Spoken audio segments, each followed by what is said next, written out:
Hello, everyone, and welcome. My name is Corey Thornton. I am the managing editor for Market Intelligence at Open Minds. Today, as part of our weekly executive web forum series exclusively for elite members at Open Minds, Senior Associate Paul Duck will walk you through planning for revenue expansion and will discuss expanding your geographic reach. Mr. Duck brings over 40 years of experience in leadership and management focusing on managed care, health information technology, strategy, business development, and market expansion. So before we get started, we have a couple of housekeeping reminders. Your audio will be muted during today's briefing, but we will welcome your questions and comments via the question box on the right side of your screen. You can send your questions throughout the briefing and Mr. Duck will address them at the end. The slides and recording from today's briefing will be available tomorrow on the Open Minds website. And with that, Mr. Paul Duck. Thanks, Corey. Appreciate that very much. And good afternoon. Thanks for attending. Today, I really want to just spend a minute talking about some projects actually and getting really practical with the idea of growing the base of your business, how market expansion, and then also how do you really kind of get into service line expansion. So what we're going to cover today, is really talking about how do you really kind of get this geographical expansion and service line expansion model off the ground. And I'm going to get into some case studies. To me, I learn a lot when somebody tells me how something actually happened. So I'm going to take you through both a case study around market and expansion and also service line expansion. And the two case studies that I picked were projects that I've worked on. And I think hopefully you'll find them fascinating and informative relative to some ideas about how some of the things that you need to do to really put together kind of an effective plan. And again, from a mergers and acquisition standpoint, or whether you're just growing the base of your business, all of these I think will be additive in terms of your strategy. And then, really, there's not a webinar I've ever done where I don't like to talk about the to-dos. So in other words, let's not just talk about this from a theoretical standpoint, let's actually put some action to it. So I'll give you a little bit of a model in terms of the kind of how-tos. And so I have to start with the key question, and I think it's one that has to be addressed because in not all cases it's obvious. So why expand? A lot of organizations, consider expanding their market presence or consider adding additional services, but why bother? Here I came up with kind of 5 major reasons. One is, shifts in service delivery. I mean, we see a lot of things going on where there's a tremendous amount of push, especially from the payers, to push things more to an ambulatory setting.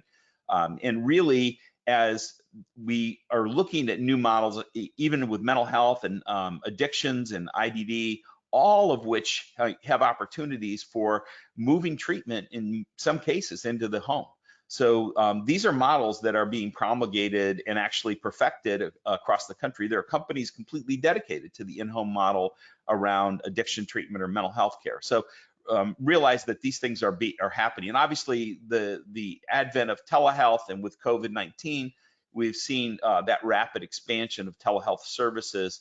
And that movement towards telehealth is actually kind of amplified the shift in the service delivery system. And again, the payers are shifting those reimbursements. They like the in-home services because, again, moving away from the residential setting, if you will, where classic residential treatment isn't really needed for every single type of particular diagnosis. The other is that it hedges against new out-of-market competitors, and we certainly have seen that. You've seen companies that have come from the retail sector like Walmart or Amazon that are now entering healthcare.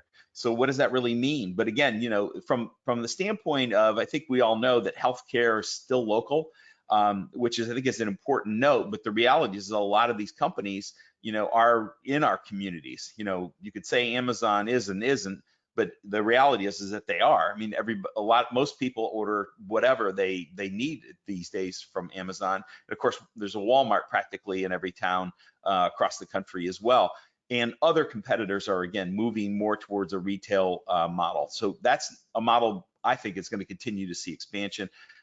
The other is that, makes your organization more valuable to payers. So the more you have more of a market presence, the more diversity you have in your service lines, the more that you can provide more of an integrated model, all of these are really, really valuable and seen by payers as being important in terms of the way treatment needs to happen.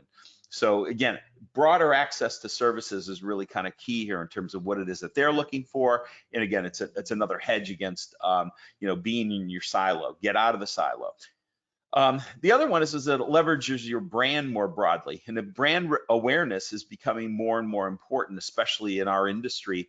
If you look at branding, it's in general, a lot of organizations that used to have, for example, a community mental health center, they've rebranded from the community mental health center of pick a county name to really creative names where they're carrying on more of a retail brand kind of presence. So you see more and more of that conversion happening. But again, you want to be able to communicate that brand and really have it identified with quality. And it allows you to kind of do that in some ways by expanding your service line and having more presence, and also more market presence as well within your geographies that you choose. And it allows you to build services that are aligned with your core customer. And our core customer, again, has lots and lots of healthcare needs, especially in situations where there's a higher level of acuity and you may have comorbidities. All of those are opportunities for service line expansion. We'll talk about that and how you go about taking a look at some of those. So let's look at what are some of the needs to consider prior to geographical or service line expansion. So if you look at the overall landscape of market expansion and the decision process that has to take place, I kind of broke it down into these 8 steps. And I think these are kind of the key tenets in terms of most organizations that go through market expansion really kind of rest upon these. Number 1 is to outline possible market expansion candidates. Where are we going to expand? And literally it starts as simple as making a list.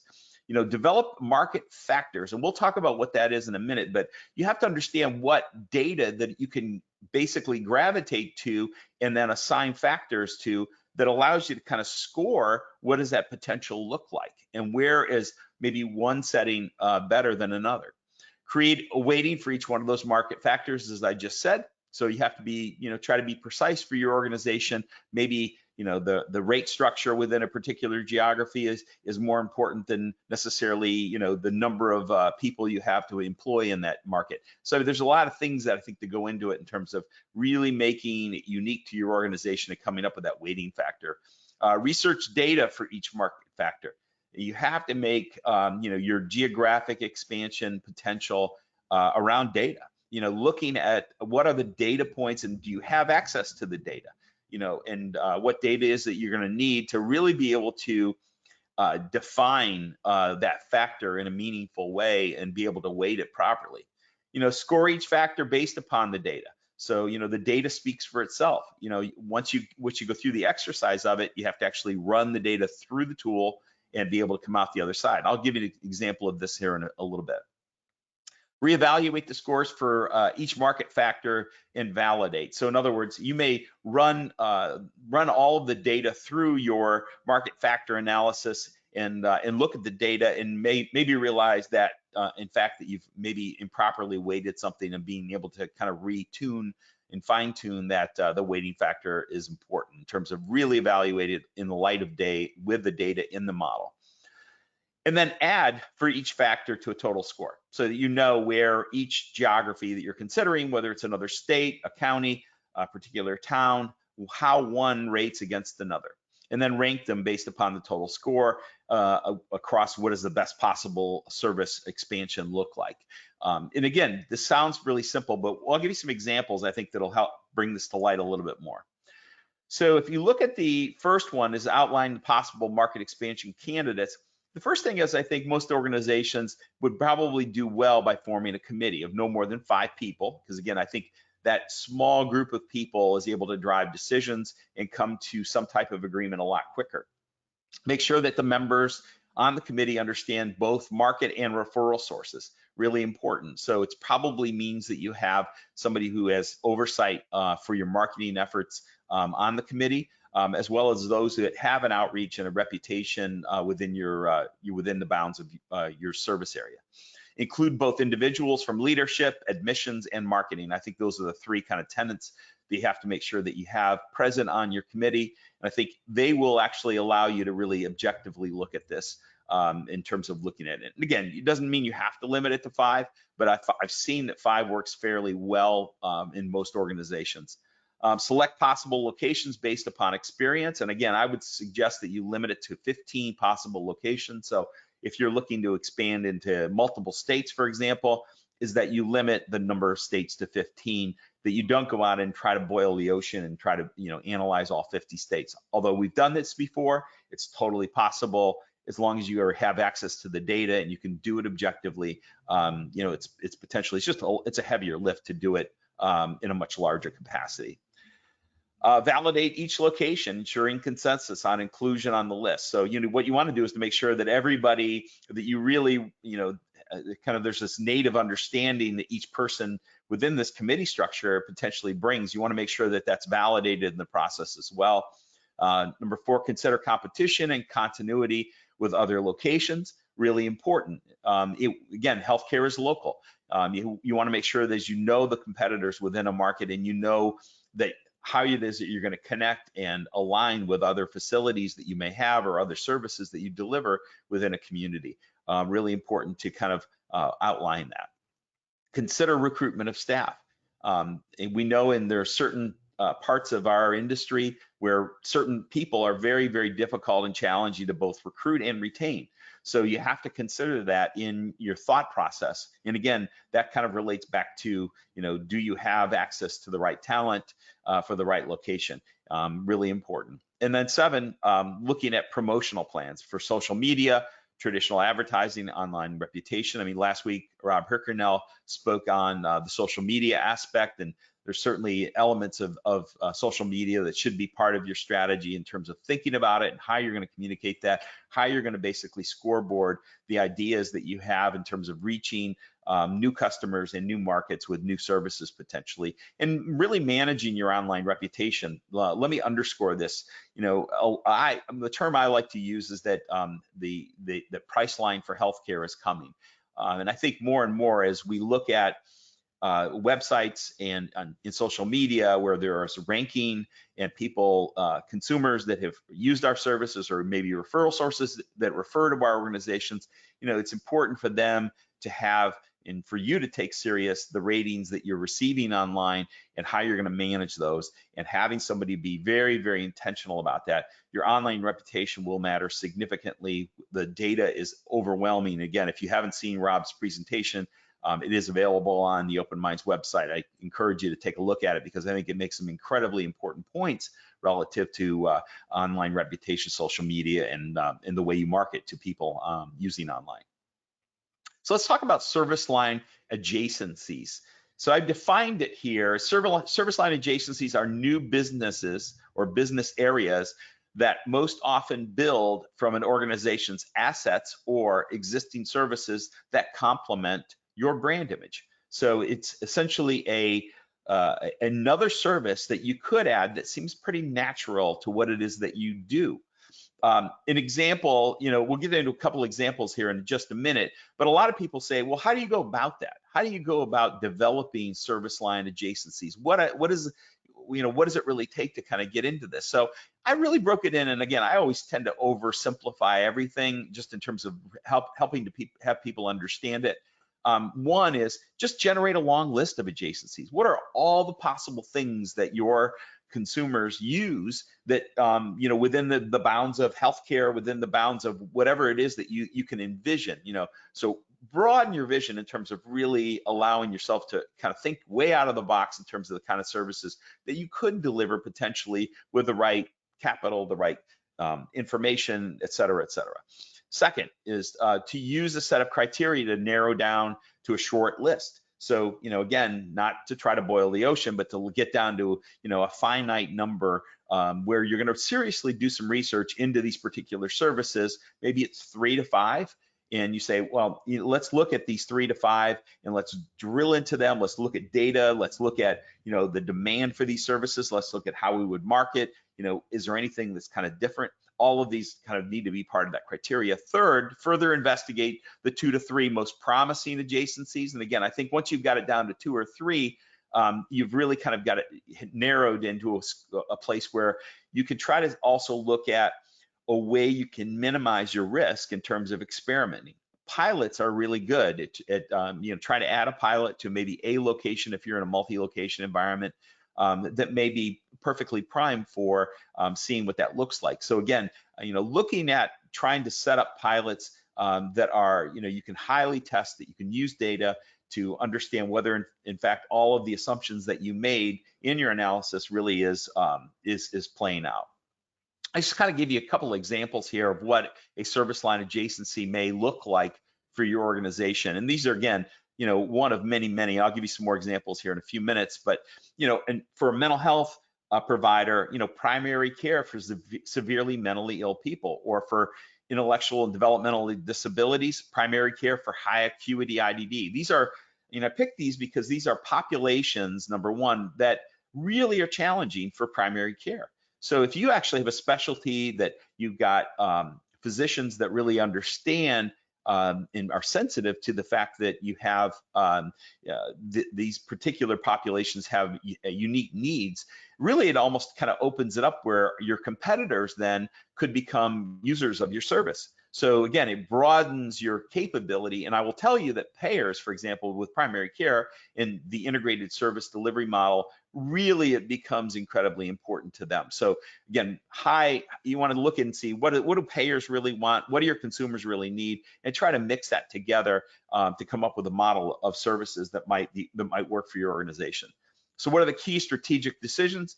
And again, should the plan consider market expansion, and then should the plan consider service line adjacencies for expansion, or both? So, these are key elements in terms of your strategic planning process that really should be part and parcel of what it is that you're doing in terms of thought process for how you're going to grow your business in the coming days and years ahead. Number one, so let's go through a case study, because again, I think when we get down to this idea of trying to understand what does this really look like when you start to break down how you go about a process of looking at market expansion. And again, I pulled one out of intellectual and developmental disabilities for illustration purposes here. So the first thing is to look at, state target market factor identification methodology. And you could replace state with county if you wanted to, or town even within your state. And we've done both at Open Minds. This is a very common process for us to kind of go through. But again, I think the unique benefit of what I'm telling you is that we are confident, we know the model itself works in terms of, but how you go about it becomes very important. So you identify the key characteristics of what does that ideal state look like for expansion. So if we're just going to talk about an idea of expanding into multiple states. Then the second is to develop scoring and weighting for each characteristic. So let's just say you develop, whatever that number is. So let's say it's 10 to 12 key characteristics that really are important in terms of, the idea of the things that you need to pay attention to, develop a scoring and weighting for those characteristics, and then use data. And again, you could rank all 50 states, you can rank whatever that top 15 is, or 5, or whatever it is that you're going to consider, but use data to score and rank each one of those. And then you use a ranking to determine, where should I be going? Where is the high value target state for our organization just based upon data? Because again, if you're matching it with data and you look at it in the reality of the light of day, so to speak, that's an important attribute, if you will. So this is a complete example, de-identified by all means, but these are kind of 10 things that could, and this is, again, could go into key market factors impacting state IDD health markets. So again, if you looked at 10 examples, and again, this 10 has to be unique to your organization and what it is that you're trying to drive and develop within the bounds of your expansion strategy. Number one, and again, by example, state has sufficient level of resources during an economic downturn, like COVID-19, like other types of downturns. State has sufficient levels of reimbursement for IDD services. State has Medicaid MLTSS service delivery system for IDD services. State enrolls individuals with IDDs receiving LTSS Medicaid managed care delivery systems. State ranks in the top quartile of the United Cerebral Palsy 2019 case for inclusion report, very common one to be in a IDD analysis. State has a high number of ICF IDD facilities per 100,000 residents. Same thing with HCBS.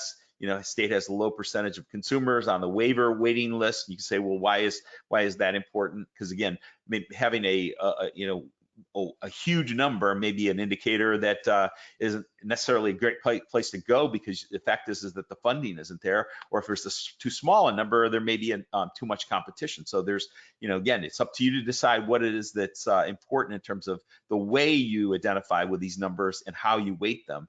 The state has adequate level of workforce compensation. The state has a certificate of need requirement for initiating IDD services, and so on and so forth.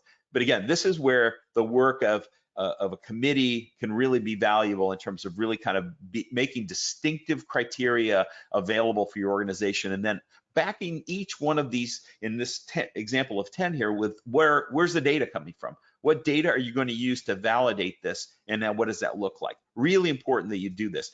So what we do in terms of working with any organization, and I believe this is really true. So however that number is, if it's 10, if it's 12, if it's 15, specific criteria, you need to basically get really definitional with what does that mean. So get a definition down on paper so that you have unique and verifiable understanding, so that you all have the same vocabulary when you're looking at a measurement.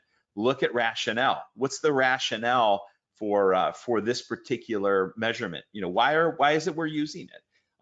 And this forces you to kind of really think through a process of whether the rationale makes sense.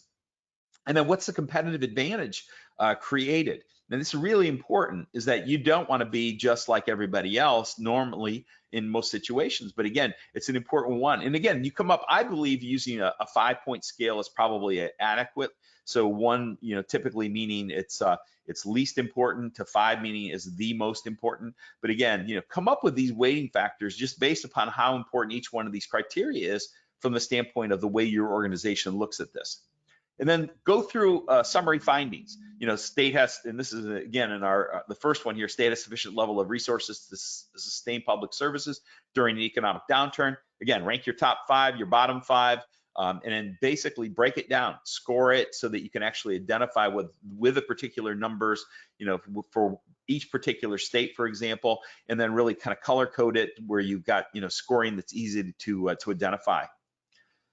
And here's the big one, and you can see that I blurred out a lot of information here. I actually took a tool that we developed at Open Minds that really we work with on a regular basis, and each project is very unique in so many ways.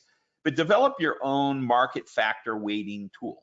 So again, come up with those 10 criteria, put it in an Excel spreadsheet, put your scoring down, and then really kind of look at this thing objectively. Make sure that it includes your rationale, sure it includes your definition, make sure it includes your competitive summary, and then give it, and your data source, but also then let your data source feed into an Excel spreadsheet where you can actually allow all of this to happen. Load your data into Excel and then promulgate it throughout, so that as you make changes, where let's say you change the weighting factor from a 5 to a 4, basically how the factor is affected, relative to ranking and whatnot. And then get through a ranking where you have a 1 to 15 or 1 to 50 ranking of whatever that looks like to your organization, so that you're able to again look at through all 10, 15 criteria that you've laid out. But then the score tells you how it is that each one of those states, in this case, kind of weighed out, and what does that look like for your organization, so that you really have a very clear understanding based upon a data-driven decision what that looks like for your organization specifically. Then I always think it's helpful to put that into a heat map. And again, I always say color code it, put the scores on the heat map, so you can very easily identify where it is that you should be looking at, where you should be going based upon the kind of criteria that you've laid out. And again, depending on how many states you're going to take a hard look at. But again, you want to create a heat map so that it's very visual, very easy for your board, for example, to understand where those expansion opportunities may be. And again, as long as you're populating it with color and also with numeric values, I think it's important for people to be able to visualize that. So if you look at the service line expansion, again, so we looked at market and kind of the know-how and the go-to around how do you look at a particular market. Now let's look at what kind of complementary services potentially could we add to the mix, really that would show value. And again, I'm using an IDD model here. So if you look at the potential of service line adjacencies from, what maybe most traditional IDD providers have, like residential services, home and community-based services, educational services, mental health residential services, and then mental health community-based services. Those are typical for an IDD organization. So if you look at what are the potential service line adjacencies for those, for an IDD residential service, for example, it could be specialty care coordination. It could be specialty primary care. It could be child and adult treatment foster care. It could be respite residential care. And again, so on and so forth. For IDD education services, it could be ABA therapy schools for children with ASD. So again, it's important for you to kind of document these, get them out there in terms of what service lines would be really kind of natural for us to deliver to our existing consumers. So our consumers, again, have particular needs that potentially you farm out today to somebody else. What would happen if they actually remained in-house? And then I think the second one is to look at what valued services from payers. So what services would make the most sense to payers. Here I put down specialty care coordination, specialty primary care, child and adult treatment for foster care, and then respite residential care.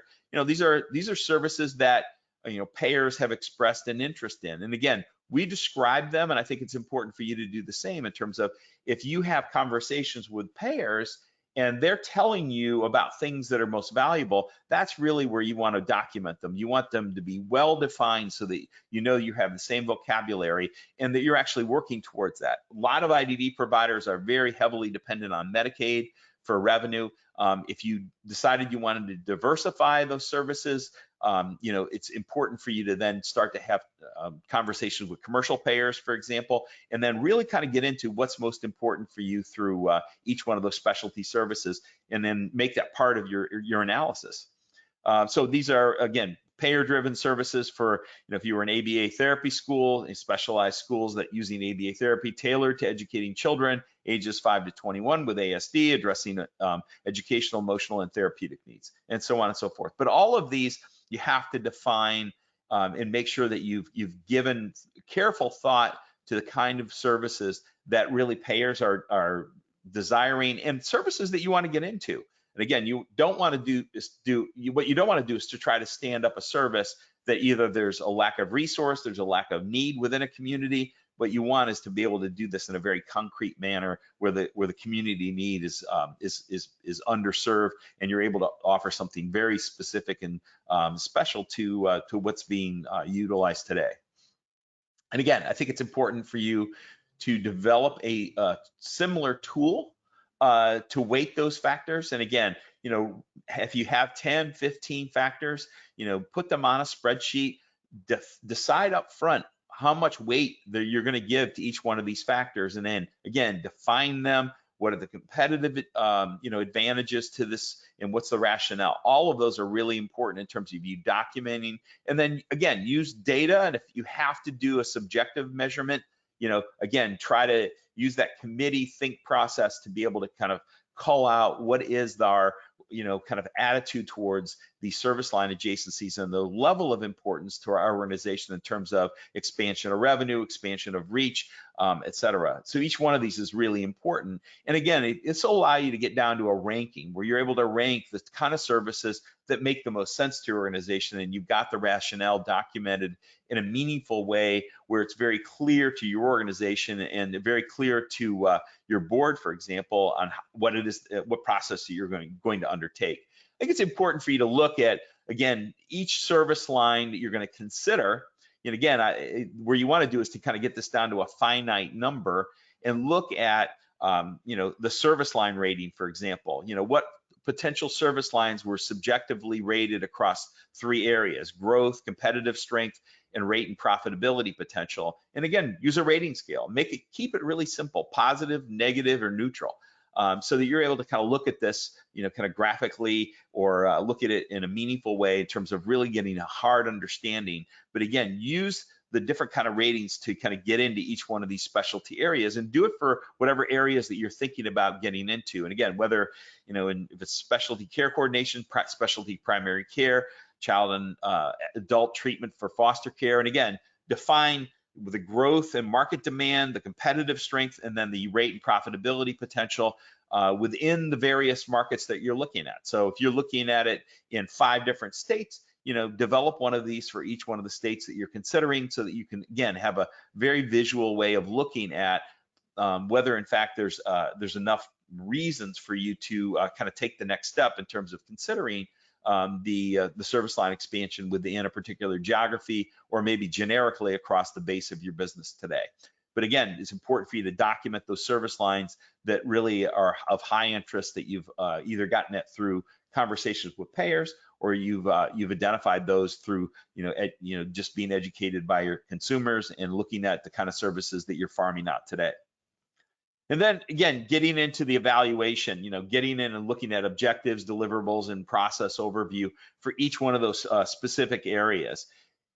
And then, get into the top 3 competitors, with, for different types of services. So 3, kind of snapshots, maybe for, and here I have IDD and ASD services, foster care and youth services, and mental health services. And then you look at it in terms of who are the 3 competitors within each one of the markets that you want to evaluate. And then literally go down the list of services and look at whether in fact your competitive organizations are doing these things, so that you're able to, again, get a quick snapshot of whether in fact it is something you're missing. Is there a blind spot that you're not considering? But again, put together tools. The tool sets are incredibly important in terms of this kind of work, in terms of analyzing this objectively, having your organization being able to ultimately get down to a point where you can develop a pro forma, that you can make decisions based upon whether maybe you should be in acquisition mode, maybe you should be in some form of affiliation with different organizations, or maybe you want to go into a particular market and just do a de novo startup of some sort. Maybe it's through a telehealth platform, maybe it's through buying a particular location and standing that up. So again, these are all helpful in terms of that kind of analysis, and looking at specific service lines and look at the competitors within those marketplaces really allows you to kind of drive and make objective decisions. So if we go through now and try to summarize everything that I've said and really get down to kind of what are the key points and what are the to-dos for you to take forward. And again, I think the big question here is, and I think every organization has to ask this, are we ready? And I think there are kind of 2 key issues that come to mind in working with organizations that are literally considering either a market expansion or a service line adjacency, adding that to your service mix.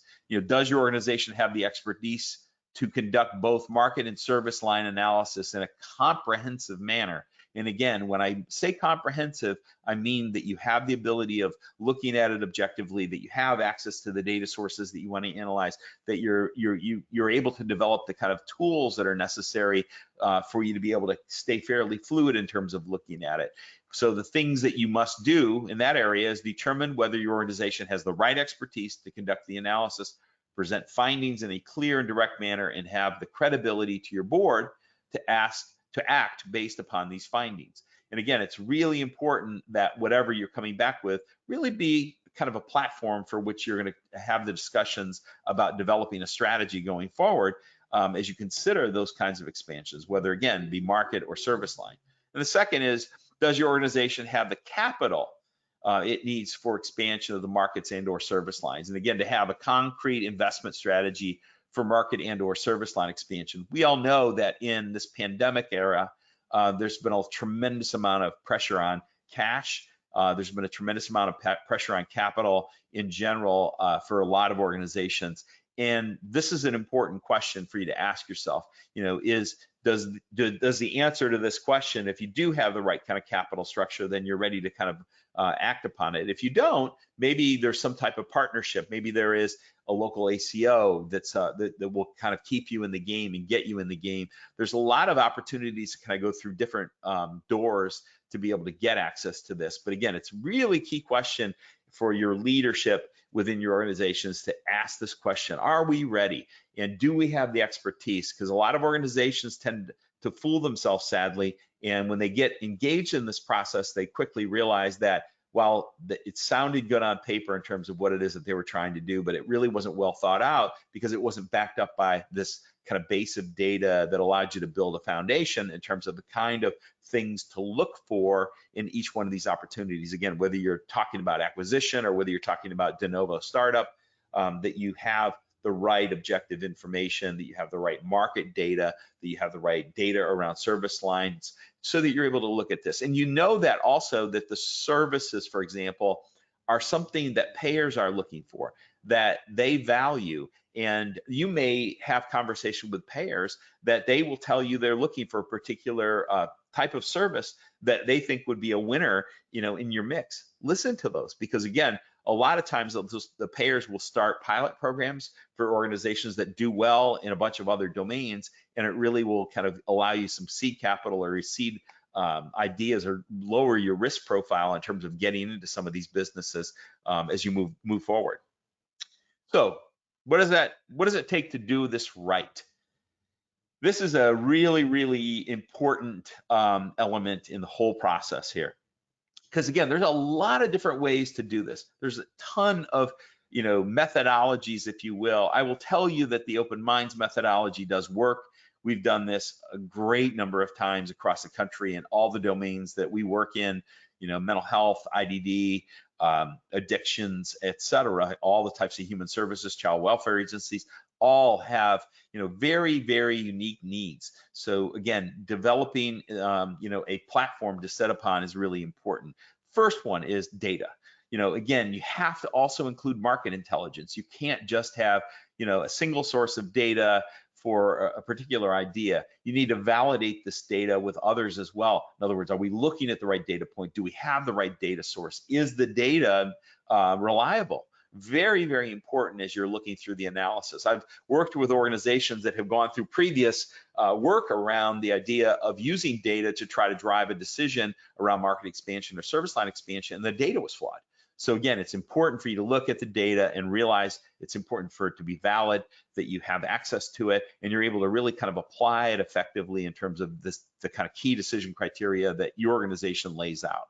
The second is you must know what markets to consider. And again, this is different for every organization.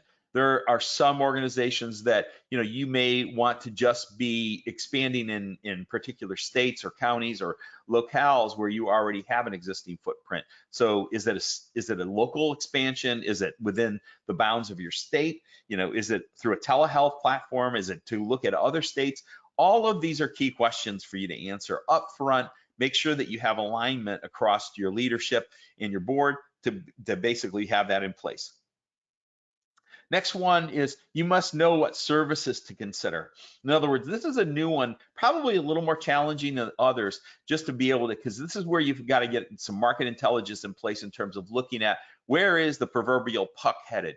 In other words, you want to get to the place where the puck is going to be and skate ahead here. So what we want to do is to be able to get and look at expanding services that, again, are of high value to payers, that are sustainable for a long period of time. You want to look at a 5+ year time horizon to determine whether in fact you want the expansion into those areas. Expand into service line adjacencies, whether in fact that you need to look at the proper adjacencies. I'll give you an example. You may decide, if you're an IDD provider, you may decide you want to get into in-home services of some sort. Find out from your payers within particular markets, maybe new payers, if in fact that's a wise decision. Because if you're a residential provider today, where you're traditional brick and mortar, and you're moving more to an in-home model, does that fit with the criteria of what it is that you're trying to achieve, both within the bounds of what it is that your structure has, but also what the payers want, and being able to potentially leverage that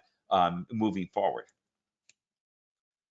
Next one is a methodology. I can't emphasize this one more than anything else here. But as we look at this, and again, having done this a number of times, the average market analysis time frame, start to finish, is roughly 45 to 60 days, depending on the number of markets.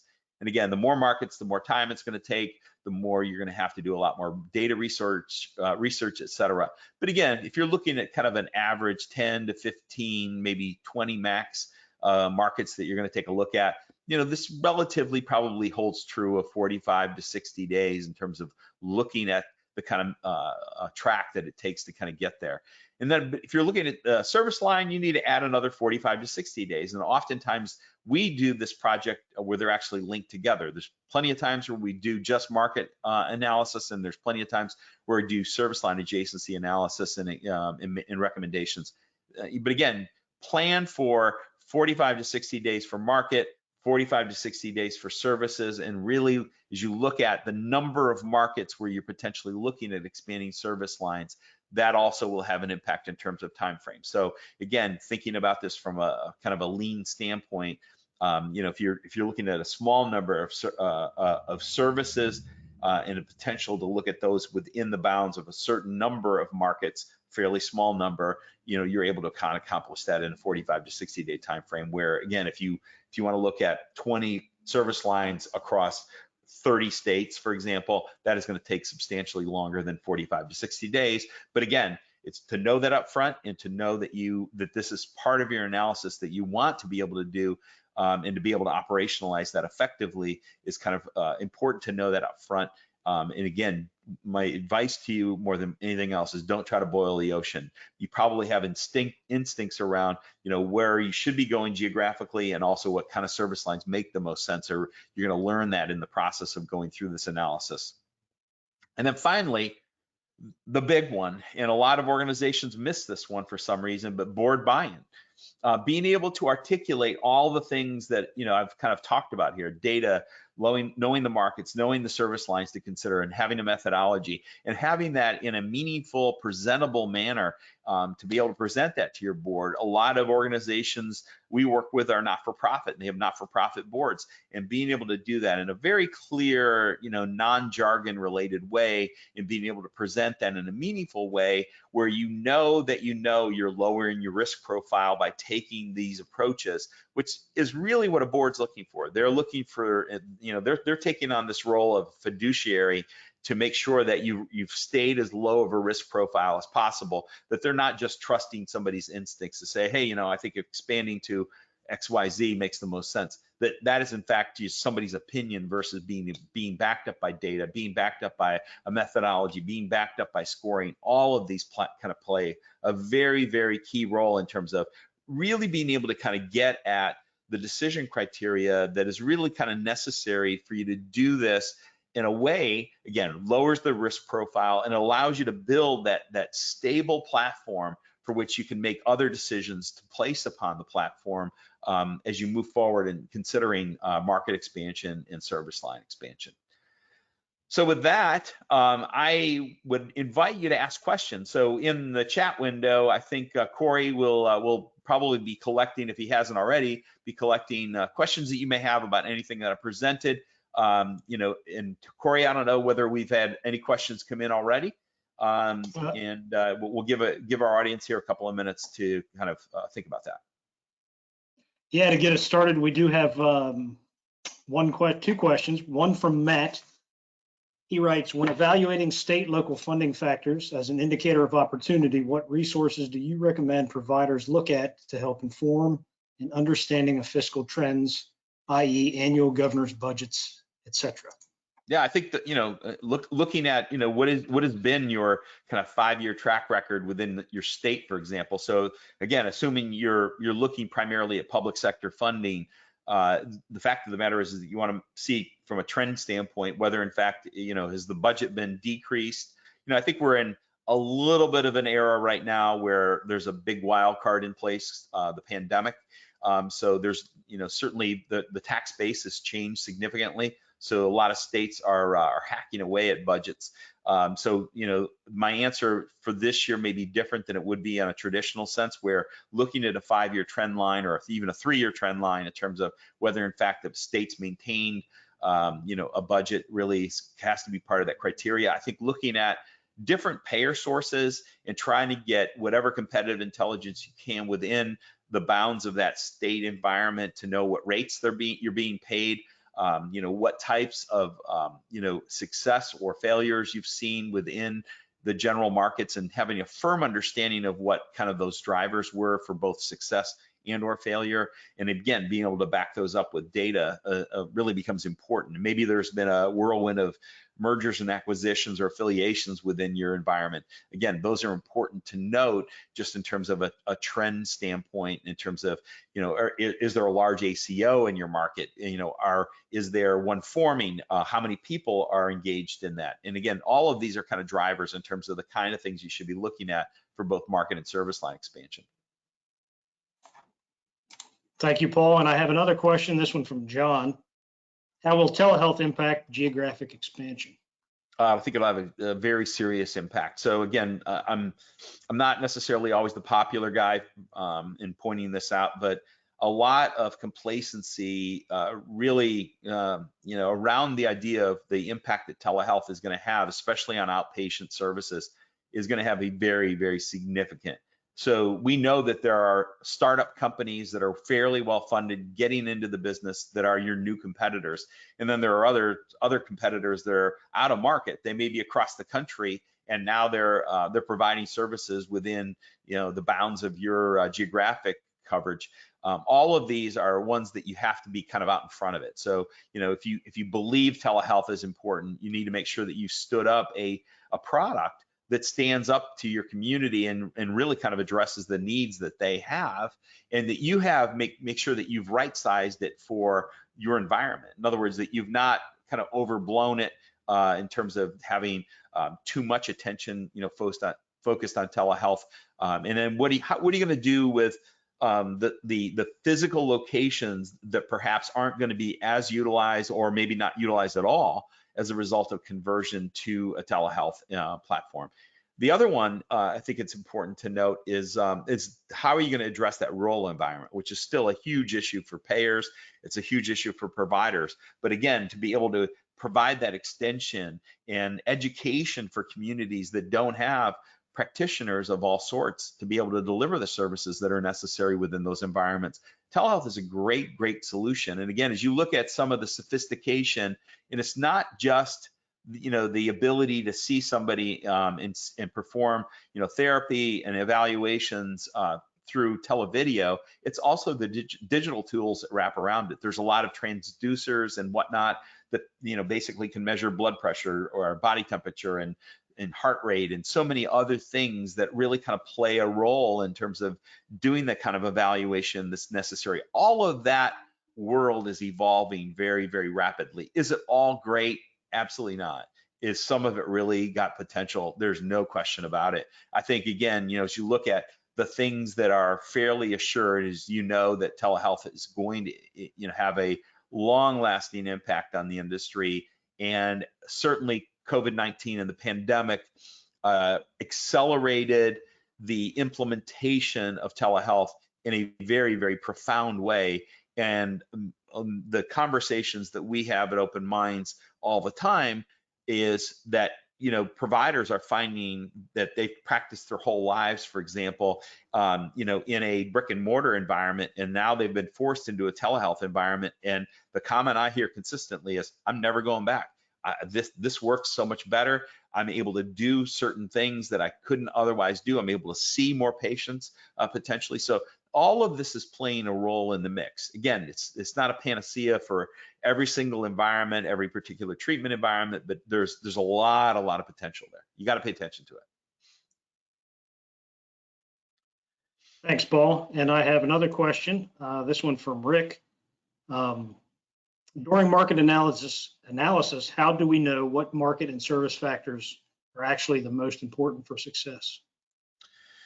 Well, I think some of them are going to be obvious. And again, I think, looking at, longevity is an important one. So not only looking at the rate structure today, So if we looked at, I'll give an example, easy to understand and illustrate, and most of us kind of get it, is if you look at kind of skilled nursing or nursing homes in general, I think it's important for you to consider what are the kind of things that are going to happen to nursing home or skilled nursing.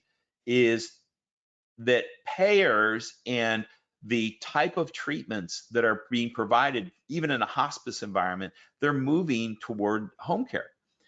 So the reality is that the rate structure may be great looking today for nursing or skilled nursing, but the long-term potential, I would say, is going to be, tough, really tough, because the number of companies that are incubating, the number of implementations that we've seen around the idea of moving to this in-home model is really substantial. So again, doesn't have that longevity look. So today you have to you have to look at the rates. You have to look at whether in fact you're able to hire the right kind of employees that have the ability of traveling. For example, if you're going to an in-home environment, what are the kind of PPE requirements? I mean, now that we're in a pandemic, how are they going to be protected, from the physical issues of, if in fact that's a criteria and something that you want to take a look at. What are the, what is the track record with the state in terms of, maybe if it's a facility, a CON requirement. All of these have to be kind of unique to the kind of environments that you are looking at, and what are, kind of the risk drivers. So again, I always say, look at the riskiest factors up front and make sure that they're part of your criteria, and then really do a careful analysis about what data will validate those risks against whatever criteria that you've come up with. But starting with risk, and most people think rates when they think about risks. And in other words, if I have a bigger margin, I have a lot more opportunity to make a mistake. But the reality is that there are a lot of other things that could impact that decision as well. Technology is another one where, if there isn't the technology and the software to be able to provide an integrated electronic medical record, for example, that's a big deal. We've seen that. I mean, implementations of people have tried to implement a primary care and a mental health environment, for example, that have two separate electronic medical records. We've seen consistent disastrous results. You want to make sure that you've got something that's integrated. So, I mean, there's lots and lots of examples, but part of this is you have to learn in your own environment what are those criteria. And if, again, certainly, we at Open Minds happy to help in terms of laying those things out, just based upon our experience with it. Thanks again, Paul. And we actually had another one come in, this one also from Matt. He asks, with 56% of the potential consumer market having commercial insurances, according to OM state profiles, what recommendations do you have to learn more about those commercial markets, which may have limitations in the data that is publicly available? Wow, that's a great question. I would say this is that two things. One is go back to the Open Minds library and look at some of the presentations that payers have done historically around the kind of things that they're piloting.